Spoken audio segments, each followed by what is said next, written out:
Thank you for joining this webinar with me. I know that there are many of you online and registered to this webinar, and it tells me that now more than ever, we are in need of these emotion regulation skills and stress anxiety management tools. So I really hope that in this coming hour, I can give you some practical advice how you all can feel and be a little bit more safe in this uncertain times. We probably, sorry, my screen is not changing the slide. So we all are experiencing a lot of stress at the moment. Maybe you are worried about the world's situation, your own economy, your family members' health. Maybe you are stressed with new kinds of ways of working, or maybe you have to or take care of your children at home, homeschool them. So there is a lot of things going on. Maybe you are feeling busier than ever. And this is why in midst of this all busyness, craziness, we really need to reach out to our friends, family members, and ask them how they are doing.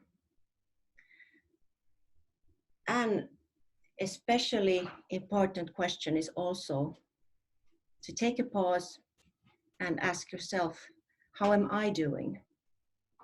How am I feeling? How am I coping with this? Truly. Because now it's the time to put your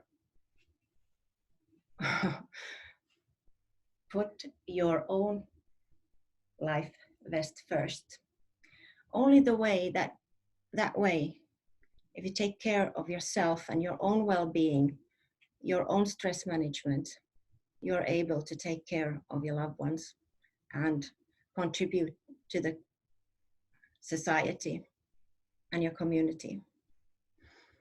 It's also very crucial that you take care of the anxiety, because emotions are contagious in good and bad. This is a time when we need to spread the good things, hope. We need to spread love, compassion, and try to manage our anxiety levels. Because it's especially important because if you have children in the family, young people whose brains are still developing, we want to put down the effects of this kind of traumatic situation in their childhood. Because we do stress in many ways, different ways, and it comes a lot from our temperament, from our genetic disposure of our approach and avoidance systems, and how our nervous system has developed during our childhood and of our life experiences. So please take care of the environment where you are raising your children at the moment. Because our automatic mind is our survival mechanism. It's not our friend all the time. And we do need these emotions. They are important messengers for us when we need to fight or flight. So we don't want to suppress them. But I hope that today I can give you some ways where how you can manage your emotions better. One way is that we are all getting this load of information from the media. We are bombarded with news. We have good news from the official, like real good news from the official side. Listen to that. But then try to avoid too much news, or especially the fake ones, sensationalist ones. When you notice that you start to get too hooked up on the news, reading the social media all the time, trying to reach out to every bit of information, just take a pause, because this information gathering, we're trying to control our feelings by information, but then it can become too much. So maybe you want to stop and take a pause from the input from outside, and maybe you want to try something to make your inner world a little bit more safer. So you can try a safe place exercise. You can take a deep breath, relax, and close your eyes. You can visualize a safe place, maybe a real place or imaginary. Where do you feel safe? How does it look like, smell like? How do you feel there? Try to keep the visualization as real as possible. What can you hear there? What can you see? All the colors, all the objects and things in detail. Maybe you want to add some people there, close friends, people, compassionate people from your life. Or maybe something that you like to do, some hobby, or other things that give you peace and calm and joy. So from this place, safe place, it can be also an imaginary place like nature or beach. So from this place, it's much easier to build resilience, to bounce back and cope with these situations in the world. First of all, for building resilience, we need awareness of the situation, and we need acceptance of the situation. We cannot always control and affect the world as it is, but we can accept how we are feeling about it. Seek social support. That is so crucial in these times, to help you to maybe reframe things and create a new narrative. Try to find and see the good in the bad. And then you can also do something to gain control, feeling of control. You can ask yourself, what do I need right now to feel better? Or what could I do? What is important that I could do for others? Because actually altruistic acts of compassion support well-being and happiness. And at these times, so reach out and help. That is a scientifically proven technique to actually reduce stress, to help other people. So then we will go more to the self-regulation skills, and it starts with awareness. You have to be self-aware to be able to regulate. Why do I feel anxious? You can start there. What are my thoughts? What are my feelings? And how am I coping and reacting to this all? We can manage anxiety and other emotions in many ways. Building your own self-awareness and through metacognition, that you talk with other people, friends, maybe not so much catastrophizing, but really try to structure a better narrative of what is happening in the world right now. If the fear and the distress is overwhelming, please talk to a professional also. Then we can also regulate a lot of our emotions behaviorally. If you find that you are doing too much and trying to avoid feeling stress and fear, do something a little bit more calming. Go out in the nature. Keep your safety distance from people. Go into nature and do things with your family. And then, of course, we can regulate by exercise, movement, embodied techniques. And then again, if you're feeling too stressed, try to keep the exercise moderate. So let's start with the understanding of the mind. How does the mind work, actually? This is the cognitive model of the working of the mind. We have a situation, thoughts arises, thoughts provoke emotions, and emotions guide our actions. And we can regulate in all these three different ways. We can affect the way we are thinking. We can affect how our physiology, how our body is responding, and we can respond back and do calming exercises, breathing, and other things. And we can affect our behavior if we are aware. But if we are in an automatic mode and just running around, not being aware of what is going on in our mind and in our body, then we are more in a like a response or a reacting mode.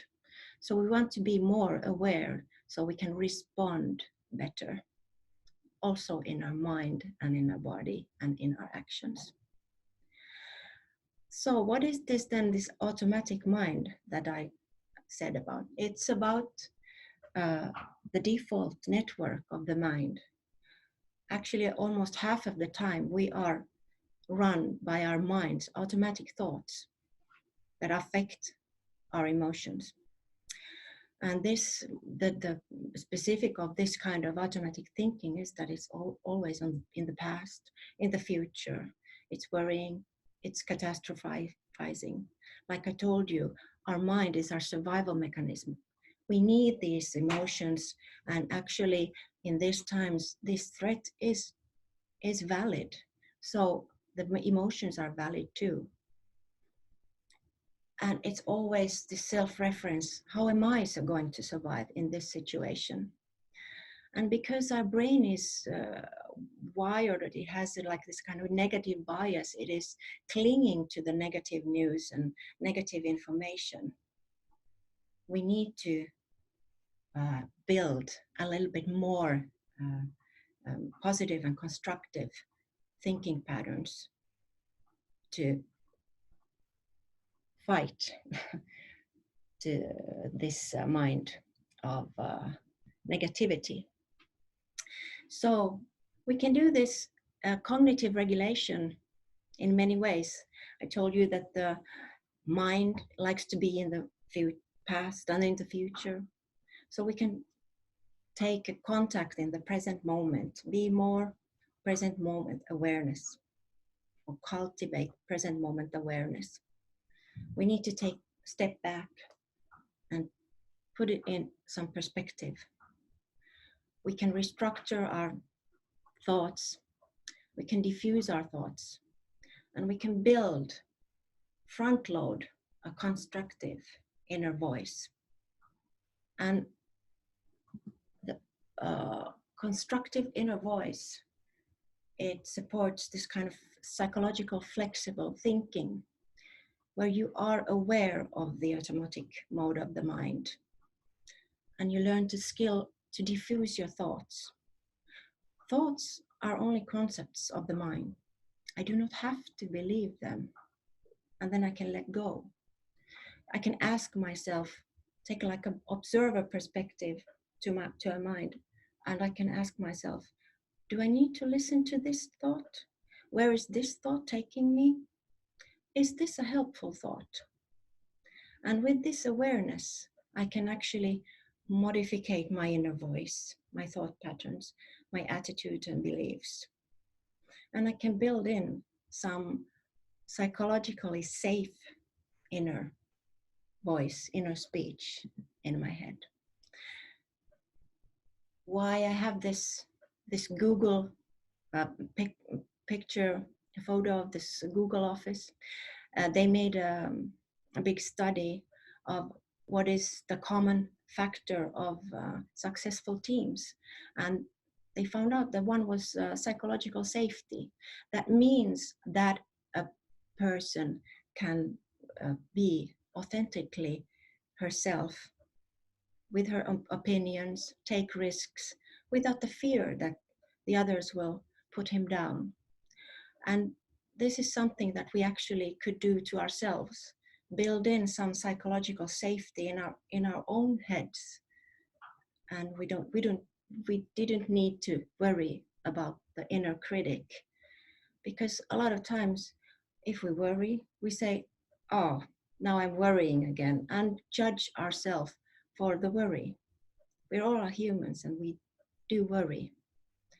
But if we approach ourselves accepting, self-compassionate, and build this constructive emotion regulating inner voice that directs our behavior, we can get a little bit more sense of control. And that's what we need in these times. A little bit more about the emotion regulation skills. It starts with validation and naming. Oh, there is anxiety present. We have to notice that there is something, so we can then name it to tame it. When we are naming the emotions, it already slows down the anxious mind. We can observe our thoughts and emotions. What is happening in my body? I can accept this emotion. This is a valid emotion, but I don't have to get carried away with it. I'm not going to identify with the emotion. I will just practice being comfortable with the uncomfortable. And that is difficult. That's why it's a practice. But then again, when anxiety arises, come to your senses.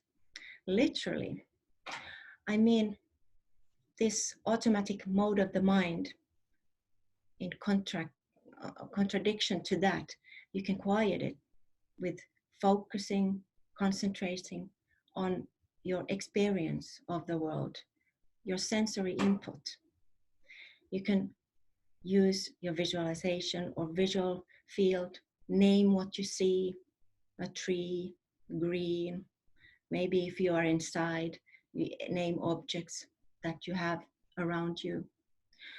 You can come to the tactile senses. How does the chair feel what you're sitting on?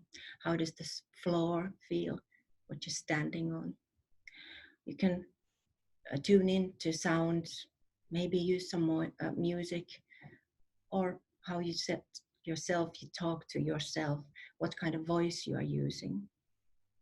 So, or you can start to come to all these kind of bodily senses, also breathing, how your body feels.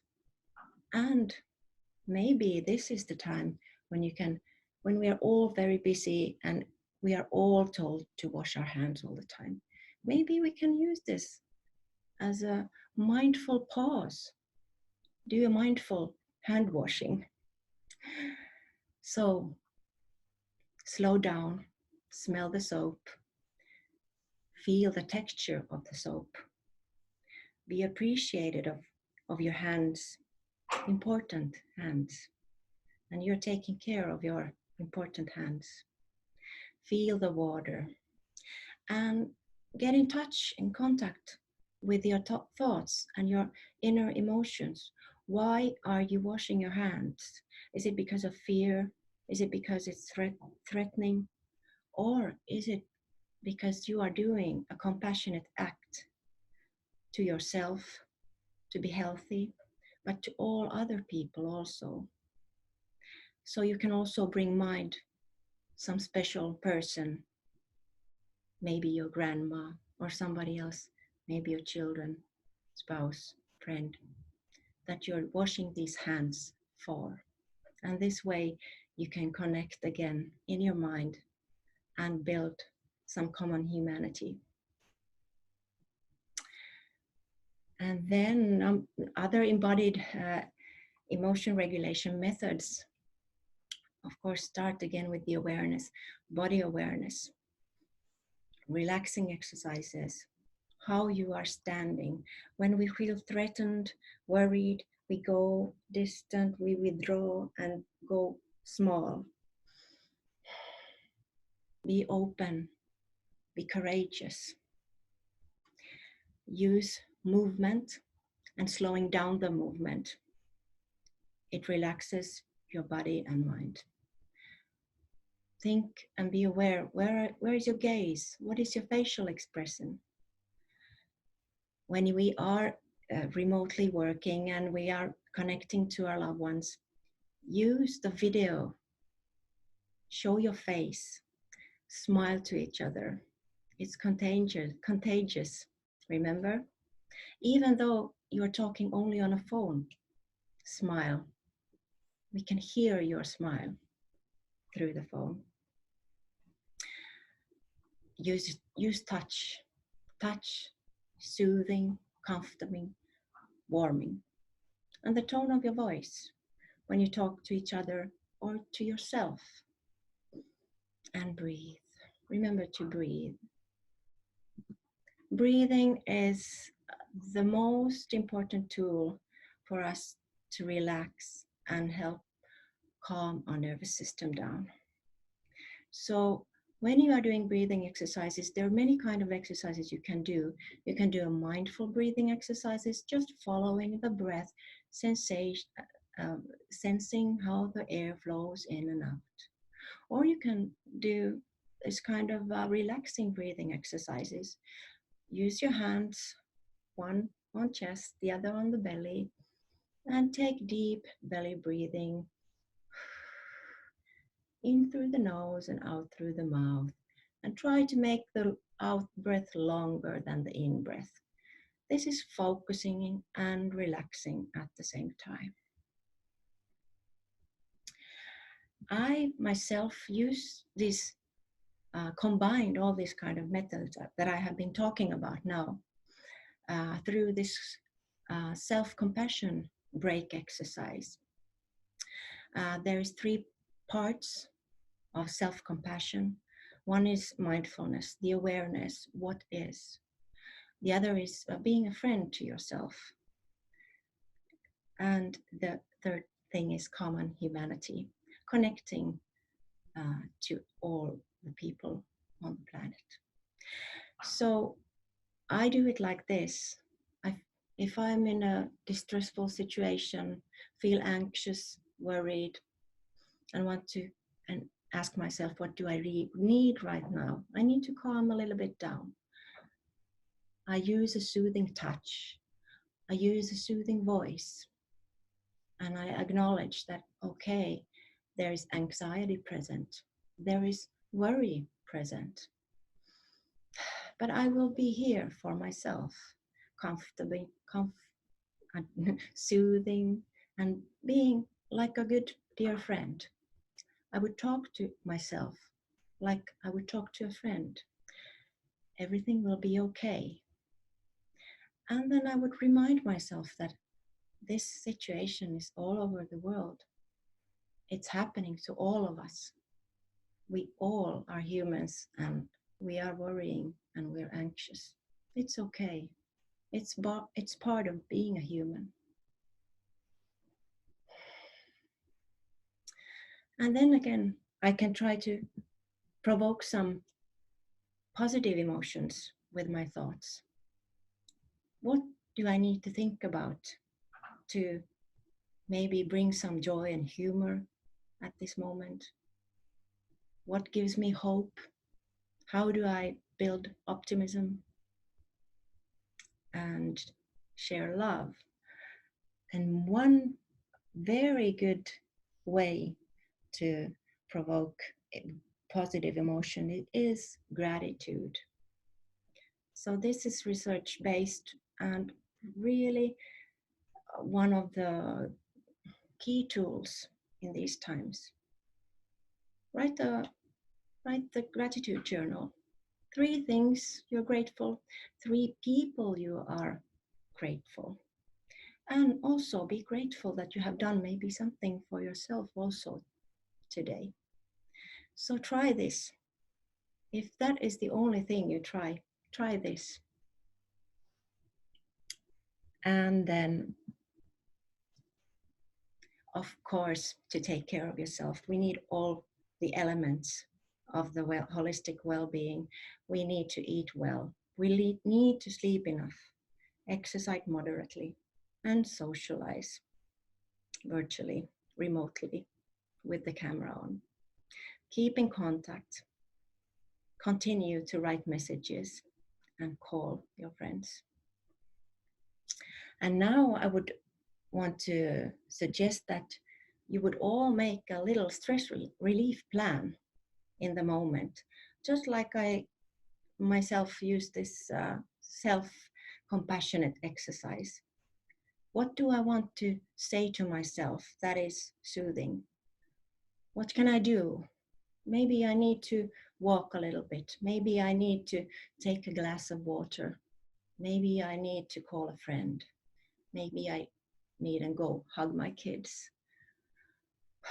Or take a breath. So go through this material and make a little plan for you and practice it. Not when the stress is at highest, but just in calm moments like this. Practice your stress relief strategies. And then it's easier to access these when the times are more stressful. So this is my message for today. Stay healthy, be well, and practice gratitude.